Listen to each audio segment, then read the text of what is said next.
Hello শিক্ষার্থী বন্ধুরা, PB smart study সবাইকে স্বাগতম।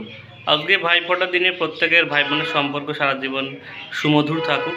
তবে আজকে ভিডিওর মাধ্যমে জানাবো রেলের অ্যাপ্রেন্টিস জয়েনিং করার সময় যে ক্যারেক্টার সার্টিফিকেট লাগে, সেই ক্যারেক্টার সার্টিফিকেটে কার কার সাইন লাগে এবং সেই সইটা কোথায় গিয়ে করাতে হয়। খুব সিম্পলভাবে আজকে ভিডিওর মাধ্যমে জানাবো। এই বিষয়টি নিয়ে অনেকেই কনফিউজ যে এই সাইনটা কোথায় গিয়ে করাবো, কার্ড দিয়ে করাবো, কিভাবে করাবো। ঠিক আছে, অনেকে আমার কমেন্ট করছো, যার জন্য তোমাদের এই ভিডিওটি বানানো। তোমরা যারা রেল অ্যাপ্রেন্টিসে জয়েন করতে যাচ্ছ বা সামনে জয়েন করবে, তাদের ক্যারেক্টার সার্টিফিকেটে কোথায় সই করতে হবে, কার্ড দিয়ে সই করতে হবে, কীভাবে করতে হবে, এই ভিডিওটি দেখার পর আশা করি তোমাদের সমস্যা থাকবে না। চলো এবার মূল বিষয় নিয়ে আলোচনা করি। তবে ভিডিওটির মূল বিষয় নিয়ে আলোচনা করার আগে সবাইকে একটা অনুরোধ, চ্যানেলে নতুন ভিজিট করলে অবশ্যই চ্যানেলকে সাবস্ক্রাইব করে রেখো রেলের অ্যাপ্রেন্টিসের সমস্ত তথ্য পাওয়ার জন্য। তো আমরা কিন্তু স্ক্রিনের ওপর ক্যারেক্টার সার্টিফিকেট দেখতে পাচ্ছ। এই ক্যারেক্টার সার্টিফিকেট কিন্তু দুটো থাকে, দেখতে পাচ্ছ এখানে একটা, নিচে একটা। ঠিক আছে, এবার কথা হলো এই ক্যারেক্টার সার্টিফিকেট কোথায় পাবে। এই ক্যারেক্টার ফরম্যাট কিন্তু তুমি যখন জয়েনিং করবে, জয়েনিং করার আগে তোমার জয়েনিং লেটারের সঙ্গে এই ক্যারেক্টার ফরম্যাট কিন্তু তোমাকে দিয়ে দেবে। এই ক্যারেক্টার সার্টিফিকেট ডব্লিউবিসিএস অফিসার দিয়ে এগেজেটেড অফিসার হতে হবে। এই এগেজেটেড অফিসারে দিয়ে তুমি সাইন করতে হবে। মনে রাখবে এখানে কিন্তু একটা ক্যারেক্টার সার্টিফিকেট, ঠিক আছে। নিচের দিকে যদি আমি স্ক্রল ডাউন করি, এখানে একটা সার্টিফিকেট, এখানে দেখো লেখা আছে two character certificate for different gazetted officer, অর্থাৎ দুটো এগেজেটেড, অর্থাৎ আলাদা আলাদা এগেজেটেড অফিসার দিয়ে দুটো জায়গায় কিন্তু তাদের সাইন এবং সিগনেচার করতে হবে। অর্থাৎ তোমাকে তারা চেনে, এখানে তোমার নাম এবং কত বছর ধরে চেনে সেই সব দিয়ে সাইন সিগনেচার তারা কিন্তু করে দেবে। কথা হলো এই এগেজেটেড অফিসারদের সাইন করা কিন্তু অতটাও সোজা নয়, কারণ এগেজেটেড অফিসার কারা থাকে, বিডিওএসডিতে যারা ডব্লিউবিসিএস অফিসার তারা থাকে, বা তুমি যদি এমবিবিএস ডাক্তার পাও তাদের দিয়ে সাইন করালেও কিন্তু হবে। ঠিক আছে, অর্থাৎ ডাব্লিউবিসিএস অফিসার হতে হবে, নাহলে কিন্তু এমবিবিএস ডক্টর হতে হবে, তাহলে কিন্তু এই ক্যারেক্টার সার্টিফিকেট তারা সাইন করে দিতে পারবে। এবার অনেকেই বলে, দাদা আমি যদি আমাদের স্কুলের হেডমাস্টার দিয়ে সাইন করি তাহলে কি হবে? না, হেডমাস্টার যদি সাইন করো তাহলে হবে না, কারণ স্কুলের হেডমাস্টার কিন্তু এগেজেটেড অফিসার নয়। ঠিক আছে, আমার কথা ক্লিয়ার? এবার কথা হলো তুমি যখন এগেজেটেড অফিসার দিয়ে সাইন করাতে যাবে, মনে করো তুমি বিডিও বা এসডি অফিসে যাবে, সবাই বেশিরভাগ বিডিও এসডি অফিসে যায়। বিডিও অফিসে বা এসডি অফিসে গেলে তোমাকে কিন্তু শুধু এই ফরম্যাটটা নিয়ে গেলে বা তোমার ডকুমেন্টস নিয়ে গেলে সাইন করাবে না। তারা বলবে থানা থেকে এনওসি নিয়ে আসতে, অর্থাৎ তোমার নামে থানা থেকে এনওসি নিয়ে যেতে বলবে এবং তোমার নামে কোনো কেস নেই, অর্থাৎ তুমি একদম ফ্রেশ মানুষ, তার জন্য থানা থেকে একটা এনওসি দেবে। সেই সার্টিফিকেট দেখানোর পরেই কিন্তু তারা এখানে সাইন করবে। এই এনওসিটা পেতে কিন্তু অনেকের বেগ পেতে হয়, বিভিন্ন রকম থানা থেকে গেলে তারা আবার এক্সট্রা টাকা চায় বা বিভিন্ন রকম সমস্যা করে।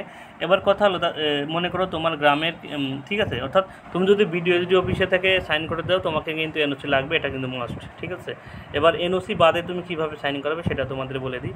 দেখো আমি যখন ক্যারেক্টার সার্টিফিকেটে সাইন করাতে যাই তখন কিন্তু আমি বিডিও অফিসে বা এসডি অফিসে যাইনি। আমাদের গ্রামেই কিন্তু দুজন ডব্লিউবিসিএস অফিসার ছিল। ঠিক আছে, অর্থাৎ গ্রামের লোক ছিল। আমি গ্রামের যারা তাদের সাথে পরিচয় আছে তাদের সঙ্গে কথা বলে তাদের কাছে যাই, তারা কিন্তু আমাকে সাইন করে দেয়। তারা কিন্তু কোনো এনওসি সার্টিফিকেট দেখেনি, তারা কিন্তু আমাকে সাইন করে দিচ্ছে। তোমরাও যদি তোমাদের গ্রামের আশেপাশে কোনো এমবিবিএস ডক্টর বা তোমাদের গ্রামের বা পাশের গ্রামের কেউ ডব্লিউবিসিএস অফিসার থাকে, এগেজেটেড অফিসার থাকে, ঠিক আছে, তাদের দিয়ে যদি তুমি সাইন করে নিতে পারো বাড়ি থেকে, তাহলে কিন্তু তোমার কোনো এনওসি সার্টিফিকেট লাগবে না। কিন্তু তুমি যদি বিডিও বা এসডি অফিসে যাও, সেখানে কিন্তু তোমার এনওসি সার্টিফিকেট ছাড়া তুমি কিন্তু এখানে সাইন সিগনেচার করতে পারবে না। ঠিক আছে, অতএব তোমরা যারা অ্যাপ্রেন্টিস জয়েন করতে চাচ্ছ তারা কিভাবে সাইন করাবে, আশা করি এই কথাগুলো শোনার পর তারা কিন্তু বুঝে গেছো। এবার আর একটা সার্টিফিকেট আছে, সেটা তোমাদের আমি একটু দেখাই। এখানে কিন্তু আর একটা ক্যারেক্টার সার্টিফিকেট আছে, তোমরা দেখতে পাচ্ছ স্ক্রিনের উপর বলছে ক্যারেক্টার অফ, এখানে দেখতে পাচ্ছ স্টুডেন্ট লাস্ট, অর্থাৎ তুমি যে লাস্ট যে কলেজে পড়েছো সেই কলেজের কিন্তু তোমার ক্যারেক্টার সার্টিফিকেট লাগবে, অর্থাৎ সেই কলেজের প্রিন্সিপালের থেকে একটা ক্যারেক্টার সার্টিফিকেট নিতে হবে। এবার তুমি যেহেতু অ্যাপ্রেন্টিস করছো, তোমার লাস্ট পড়া কিন্তু সেই আইটিআই কলেজে হয়েছে, অর্থাৎ আইটিআই কলেজ থেকে কিন্তু একটা ক্যারেক্টার সার্টিফিকেট নিতে হবে। ঠিক আছে, অর্থাৎ ওই যে দুটো সার্টিফিকেট দেখলাম ক্যারেক্টার সার্টিফিকেট দুটো আলাদা, এইটা কিন্তু আলাদা, এটা কিন্তু আলাদা। এটা শুধুমাত্র তুমি নিজে যে কলেজ থেকে আইটিআই পাস করেছো তো সেই কলেজ থেকে তোমাকে কিন্তু এই ক্যারেক্টার সার্টিফিকেটটা নিতে হবে। ঠিক আছে, দেখতে পাচ্ছ এখানে কিন্তু লেখা আছে স্টুডেন্ট লাস্ট, অর্থাৎ তুমি যে কলেজে লাস্ট যে বছর পড়েছো, ঠিক আছে। এবার কথা হলো এটা তো তুমি সহজে পেয়ে যাবে, তুমি যে কলেজে পড়েছো সেই কলেজে গেলেই কিন্তু দিয়ে দেবে, কিন্তু ওই দুটো করতে তোমাকে বেগ পেতে হবে। এবার কথা হলো এই যে ক্যারেক্টার সার্টিফিকেট তুমি লাস্ট, এটা কিন্তু প্রত্যেক ডিভিশন থেকে এটা দেয় না, কিছু কিছু ডিভিশন থেকে কিন্তু এই ক্যারেক্টার সার্টিফিকেটটা, অর্থাৎ কলেজের থেকে যে ক্যারেক্টার সার্টিফিকেট নিতে হবে এটা কিন্তু দেয়। আমাদের কিন্তু দিয়েছিল না, আমাদের শুধুমাত্র দুটো WBCS, অর্থাৎ প্রথমে যে দুটো ক্যারেক্টার সার্টিফিকেট দেখালাম সেই দুটো ক্যারেক্টার সার্টিফিকেট লেগেছিল। কিন্তু এই যে ক্যারেক্টার সার্টিফিকেট এটা কিন্তু অনেকের দেয়, এটা কিন্তু তোমাদের কলেজ থেকে পেতে হবে। তো তুমি যে লাস্ট যে কলেজ থেকে ITI পাস করেছো সেই কলেজের সার্টিফিকেট কিন্তু এখানে লাগবে, ঠিক আছে। আশা করি ক্যারেক্টার সার্টিফিকেট নিয়ে আর কারো কথা নেই। দেখতে হবে এই দুটো ক্যারেক্টার সার্টিফিকেট, এই দুটো সবারই থাকে, এই দুটো কিন্তু প্রত্যেকের WBCS আলাদা দুটো WBCS অফিসারের সাইন লাগবে। আর এই যে ক্যারেক্টার সার্টিফিকেট দেখতে পাচ্ছ, এই ক্যারেক্টার সার্টিফিকেট কিন্তু তোমার স্কুলের ITI সার্টিফিকেট অর্থাৎ প্রিন্সিপালের দিয়ে তোমাকে কিন্তু সাইন করে নিয়ে আসতে হবে, ঠিক আছে।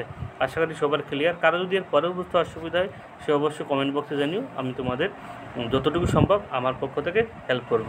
আমি ডেসক্রিপশন বক্সে আমার হোয়াটসঅ্যাপের গ্রুপের লিঙ্ক দিয়ে দেবো, তোমরা যারা অ্যাপ্রেন্টিস সম্পর্কে জানতে চাও সে তোমরা অবশ্যই গ্রুপে জয়েন করে দেবো। সবার জন্য শুভকামনা জানিয়ে ভিডিওটি শেষ করছি।